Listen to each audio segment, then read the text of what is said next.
If you're draining fuel out of your old Benz, let me show you a good reason why you always place the jerry can or the container that you're draining into some other larger drain pan like here. Sure enough, the fellow that was draining the tank walked away from this and forgot to come back and check, and it overflowed. Now, can you imagine if that had overflowed all over your driveway or your garage floor?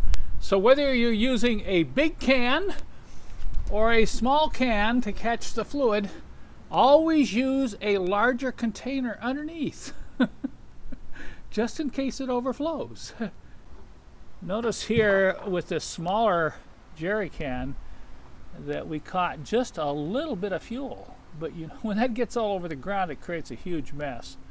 And the moral of the story is, now you might be looking at this fuel hose going into this jerry can and wondering, why is that so long? I thought the hose coming out of the tank was short. Well, if you put an extender on the hose coming out of the fuel tank, you can get it into the can easily. You can clamp it off. You can move it from one jerry can to another without having to crawl under the car and get up there and mess around with the outlet hose from the fuel tank.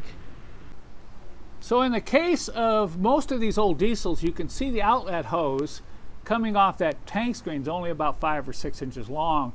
And if you cut about a 2-foot piece of extra 5/16 or 8mm hose and then use a coupling and just plug it into the end of the hose coming out of the tank, look at the amount of extension you have to work with while draining the fuel tank. This makes the job a lot easier.